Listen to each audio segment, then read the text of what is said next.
Hey my babies, it's Auntie Trice with another video for you. If you have not done so, please head on over to all of my other social media platforms and follow me on there. They're going to be listed in the description box up underneath this here video. Click the like button on your way in here, my babies. That's a quick and free way to support Auntie's channel and push me through the algorithm. I so greatly appreciate it. And don't forget to subscribe to Auntie's channel today because you know you're coming back. I know you're coming back. Hit that notification bell so you can get a ding when I do my thing and you won't be the last one to know what Auntie is talking about when she decides to talk about it. So go ahead, my babies. I'm waiting on you. I got my handy dandy phone and it's time for us to get into the tea for today. So first on the docket to talk about today, some iPhone users aren't feeling Apple's new call recording feature. Apple's annual annoying software update, which includes new add-ons and bug fixes, etc. Call recording was one of the features included in the iOS 18.1 beta update. And let's just say some users are concerned, calling into question one's privacy rights, even though it lets both parties know if a call is being recorded. So let's get into some of the users' comments.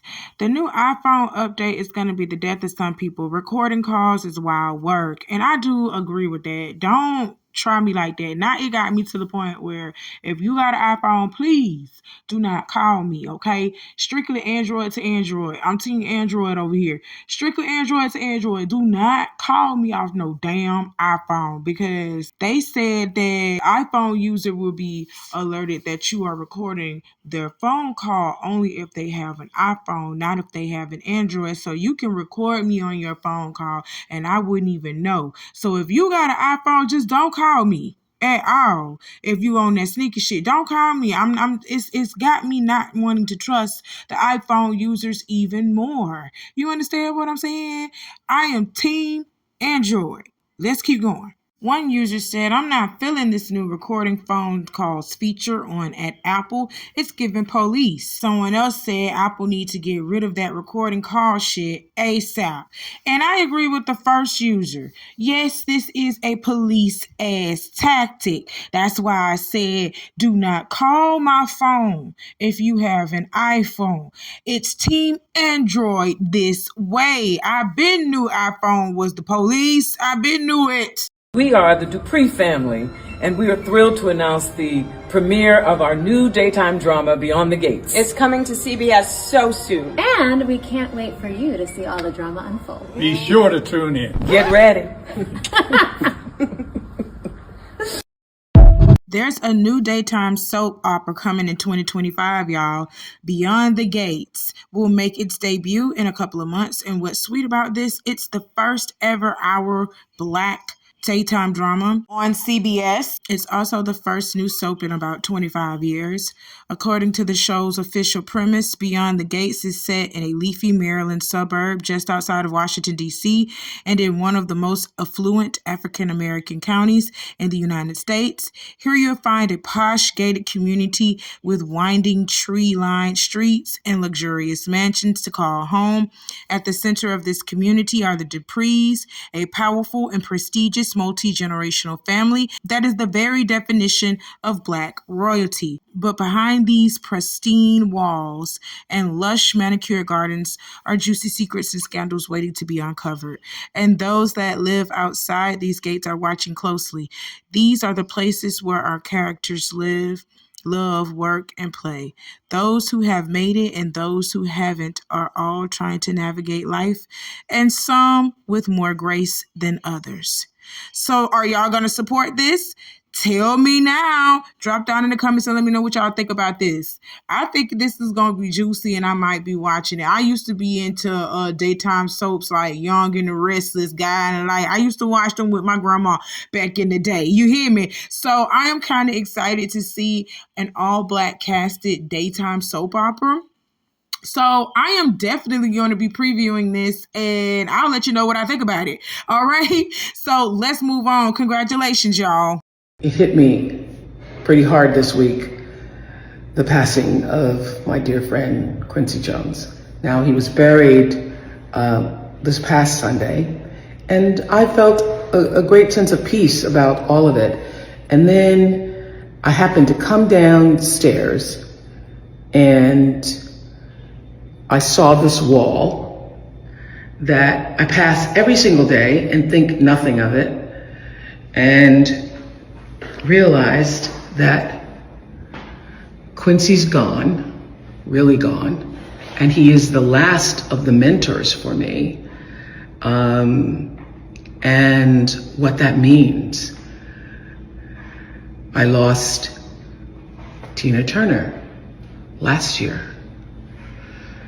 and 2 years before, Sidney Poitier, and Maya Angelou. This was the night that she told me, baby, people have to show you 29 times who they are. When people show you who they are, you need to believe them the first time. And it's also the night she read to me from Paul Laurence Dunbar, Little Brown Baby with Sparkling Eyes. This was the time that I spent 10 days and nights at Nelson Mandela's house. This was the beginning. This was the first day getting there. And every single photo carries its own memory, and recognizing now they're all gone. But where are they?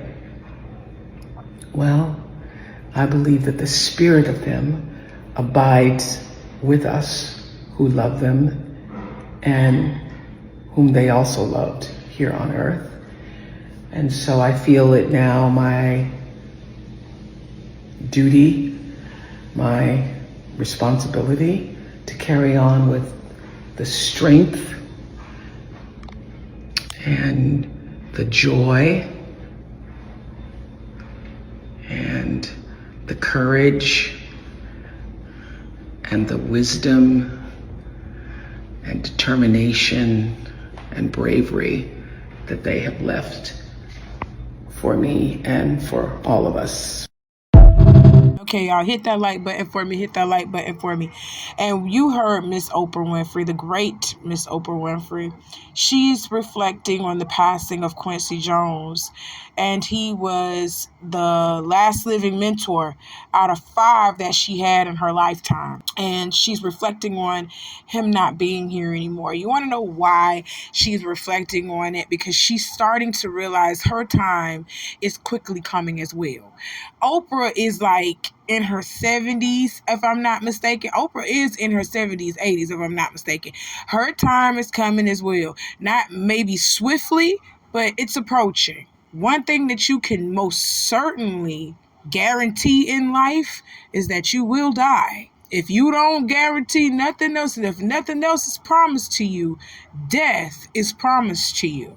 Yes, it is. Okay? So I really do feel like she was just sitting up thinking like, dang, Quincy, Tina, Sidney, Maya, and Nelson gone. I'm next. That's exactly how she think. I'm trying to tell you that's what that is. That's all this was her coming out saying, God damn, everybody gone. Like literally everyone is gone. I'm here, but I know I don't have a lot longer myself. So I am going to reflect on this wonderful life and what these wonderful people gave me. I'm going to reflect on it, and hopefully she passes it on. Let her pass on a great legacy. You know what I'm saying? Oprah Winfrey is one of those ones that don't do too much helping. She really don't do too much helping. Let's be honest and let's speak on it. She don't do too much helping, and she hasn't done any much or a great deal for her African-American community. She's done it for the Africans, but she has not done it for the African-American community, the black people over here. Like, let's be honest, she done built school in Africa. She done built schools over in Africa and everything, and trying to establish claims over there, buying land over there in Nigeria and stuff. But you ain't really established nothing over here in America. You don't want to. You understand what I'm saying? So I still got my eye on Oprah Winfrey. I'm still side-eyeing her a lot because there's a lot of stuff that she could have done with her influence and her power, but she didn't. She did it, okay? So let's read this caption that she got here. It says, Quincy, Tina, Sidney, Maya, Mandela. These are the 5 mentors at Oprah had in her lifetime. And while walking around her house this weekend, it hit her that they're all gone. But what happens now, she shares. I feel it now, my duty, my responsibility to carry on with the strength and the joy and the courage and the wisdom and determination and bravery that they have left for me and for all of us. Okay, and at the end of the day, Oprah, you have been mentored by 5 legendary, intelligent, wonderful people. Have they not taught you nothing about community service and helping your own? Have they not taught you nothing about that? Like, you reflecting about life and everything, but now it's time for you to have charitable contributions. Now it's time for you to be charitable, because you know you ain't got that much longer here, and we know you ain't got no living relatives like that, like daughters and stuff. Like, well, we do know Oprah Winfrey did have a child, but I think the child is passed away. I don't know if the child is dead, or her and her daughter, they just don't speak or something like that. I heard a story that she had a daughter and they don't speak, but that has never been confirmed. And then I also heard that she was pregnant with child and she miscarried or lost her baby. So I don't know. It's a lot of rumors floating around, but we ain't seen her, taking photos with no kids or even ever claiming that she had a child. Before you pass away, Oprah, we would like to know where your damn daughter at, where your child at. Do you have one? That's what we want to know. When are you going to start being open and honest with the people that you so greatly say that you love? You know what I'm saying? But anyway, I don't understand. I don't. But that's her reflecting on the fact that all 5 of her mentors are now gone. And this is not over, because Loni Love had something to say to Oprah. Let's take a look at what she had to say to Oprah, and then I'm going to come back with the rest of my commentary. So Loni Love says, I respectfully would like O to help more Black women get exposure. We now as a nation have to deal with Dr. Phil and Dr. Oz and their crackpot ideologies. There are so many that could use her mentoring and influence. Miss Loni Love, let me tell you something, okay? She co-signed Dr. Phil and Dr. Oz. She kind of like bought them on. Do you understand what I'm telling you? So she's in on whatever it is that they are thinking about, you are trying to do to you, or trying to push onto the people, the narrative that they're trying to push. She's in on it. She co-signed it. So you think she finna go against the grain? She finna go against the hand that feeds her? Stop playing. Oh my God. Y'all gotta stop. Y'all gotta wake up. Miss Loni Love, I know you are a brilliant young lady, and you should not have fed into this mess. You should not have fed into this. Let me hurt your heart just a little bit more. Quincy Jones, Tina Turner, Sidney Poitier, Maya Angelou, and Nelson Mandela, they knew about everything that was going on too. They are in on a very, very, very secret co-op that we are not on. Do you understand what I'm telling you? We don't know that these people are in it, but they know that they're in it. What you think these freak off parties are in these little soirees they be having? They doing that on purpose so that they can have dirt on one another. You know what I'm saying? And know that they are part of the same co-op. It's literally like a ritualistic meet and greet. You understand what that is? I can't even explain it to you better than that. They literally ritualistically meet up with each other, slut people out, do mean and aggressive things to people, and that's on purpose. So they'll have dirt on one another so they'll know that they are part of the same co-op.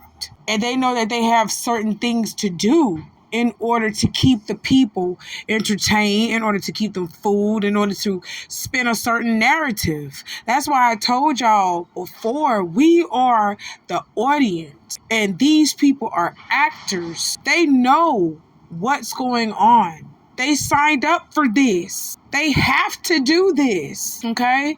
So Oprah Winfrey sitting over here talking about all 5 of her mentors are dead. The only reason why she came on, I'm just going to be honest, is because she realized that her time is almost up. The bitch is about to die. She knows it. She knows it. It's only so much. She can't even choke on a piece of bread at this point, because she knows that her time is wearing thin. It's almost time for her too. She knows it.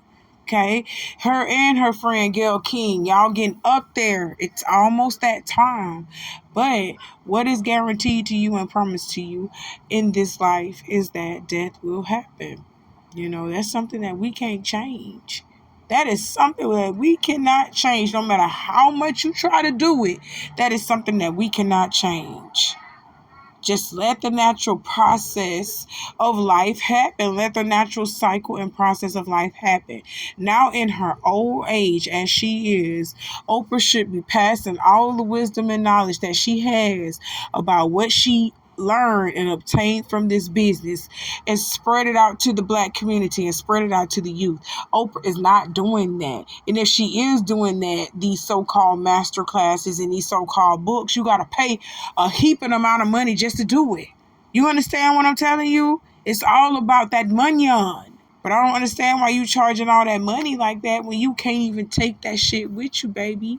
You can't take that with you. And since you're not claiming any heirs, where the fuck is your money going? Where is it going after you pass? Okay. All right. That's it. That's all. I don't want to keep talking about this because Oprah don't give a damn about nobody but herself. And it's been that way for years. So, Loni, love, your intentions were very good. Your intentions were very good. But they fall on deaf ears at this point. And I'm sorry about that, okay? Let's move on. So to answer your question directly, if we have the opportunity to put our children, think about this. If we start here, right, and we make it here, but we get an opportunity to put our children, or at least allow them to start here, why would they want to do something else when they already are right here, right? The problem is, and I actually researched this. I did research on this. The problem is that we take the pain from our children. The pain is what made all of us who we are. Every one of us. You don't take the pain away from the children. You take danger from them. And there's a difference. Like I was just watching this, Kenny Smith was talking about one of the biggest families that's in plumbing. Before any of the children can get any of the higher level money, they got to be a plumber first. And the father told them, you need to know every aspect of plumbing so that if anything happened, then you know how to do it. If the plumbing go out in our bathroom right now, you know how to at least do that. So what you do is you don't take the pain. They got to go through the shit. And if they too lazy to go through the pain, then fuck they little ass. Yeah, they deserve to suffer. Yeah, it ain't for them. I told you the new me. They deserve, even if it's my child. If you a lazy fuck, you deserve it. Your sister don't get it then. Or some other kid that deserved it. We'll just put something in the contract that said that some of that money got to revert back to your children, and hopefully they won't be lazy fucks. Is that a little hard? I hope so. Don't take the pain out there. What they say in the Bible, spare the rod, quicken the Regina. Yep, spare the rod, quicken the child to the grave, or spare the rod and what, spoil the child? Yep. You gotta put that rod on their ass. Okay, y'all, hit that like button for me if you have not done so already. And this is going to be our last story for today. Mr. David Banner was featured on Big Facts podcast recently, and they asked him about parenting and children. I don't know why y'all asking David Banner about parenting and children, and he does not have any children. He's not even a parent. He ain't even a husband. But, y'all asked him, and he gave y'all his opinion. And I'm just going to say this right now. Auntie ain't no wife yet. And I did say yet. And Auntie ain't got no children yet. And I did say yet because I do long for that. I'm 35. I long both to be a wife and a mother. And with this man that I am with, I do think that that's going to happen. Yay, congrats to me. So let's get into what David Banner said, though. He went into a biblical sense about it, too. He says that the Bible even tells you that if you spare the rod, you will spoil the child. And I 100% agree with this, guys. And I don't have no kids yet. I have a bunch of nieces, but I don't have any kids yet. I'm a wonderful auntie and a wonderful godmother, but I don't have any kids. You understand what I'm saying? So I do believe, though, that children need a structure. They need a schedule. They need discipline in their life. They need to learn the ins and outs of life. So with you learning the ins and outs of life, the struggles, the pros and the cons, with you learning that, because that's what you're supposed to be teaching them. You're supposed to be teaching them the pros and the cons of life. You're not supposed to actually be giving them everything, giving them so much that they don't know how to do for themselves, to the point where they depend on you, or they're depending on other people in the relationship that they have built with other people. They depend on them to take care of them, because you done it their whole entire life. So if these children don't even know how to struggle, they have no discipline, they have no working skills, they ain't got no communication skills. If they don't even have the proper social skills of life to deal with life, your child is doomed. And that's on my mama. That's on big God. That ain't have nothing to do with me. That ain't have nothing to do with me. I didn't write the Bible. I wasn't even around when it first had started getting written. I wasn't around. The Bible tells you spoil your damn child, it's over with. You spare the rod, you spoil the child. When they say spare the rod is not a belt or a stick or a flip-flop that you hit your child with when you're chastising them. The rod is the rod of discipline, and you can most definitely discipline your child without laying a finger on them, okay? The rod of struggle, the rod of communication, the rod of making them work.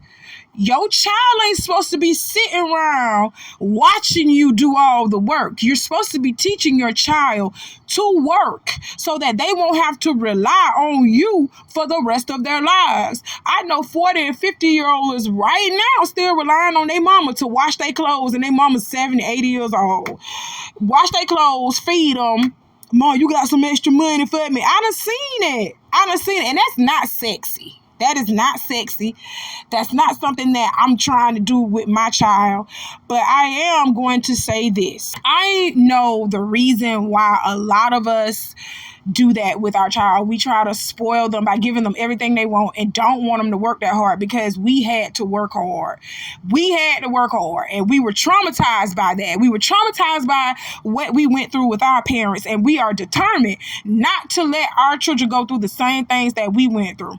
Okay, now let me bust your bubble with that. If y'all feel like that, yes, don't allow your child to go through the same things that you went through as a child. But don't spoil them to the point where they don't know how to do shit out here in this world, but sit here and be ratchet and talk about people on a keyboard, on their gadgets and gadgets. These children don't know how to build houses. Yes, I did say children. Because back in the old days, children was working out in the field with their parents. Yes, they was. They was building houses with their parents. Yes, they was. They had to help look after the children right along with their parents. Especially if you the oldest, you had to look after all them siblings, just like you was a second or third parent in the household. Okay? These children lack responsibility. They lack discipline. They're very disrespectful. I feel sorry for these kids. I feel sorry for these 2,000 babies. I feel sorry for y'all, because y'all don't know nothing. You DoorDash everything. You don't know how to cook. You barely know how to wash your ass. You barely know how to do basic hygiene rituals. Yes, I did. I said it's a ritual. It's a ritual for you to get that body clean. Cleanliness is next to godliness, whether you know it or not. So these children can't cook. They can't clean. They can't build nothing. They don't know how to work. They don't want to work. They just want everything given to them. This is the generation of children that we are raising because we were so traumatized by what our parents did to us, not realizing that, hey, my life may not have been the best life. You know what I'm saying? But I learned some shit up out of that life.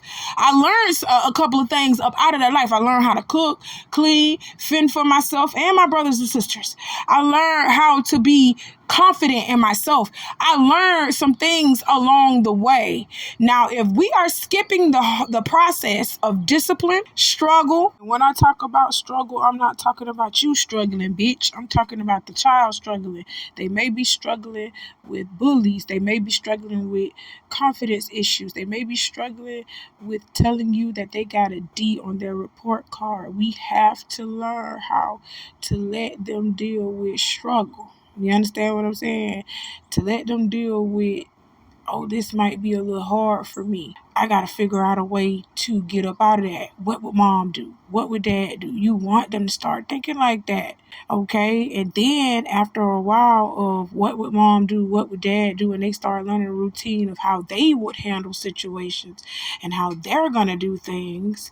Then it goes to, now what I'm going to do about this? What am I going to decide about this? They grow into their personality, but we have to steer them and help them.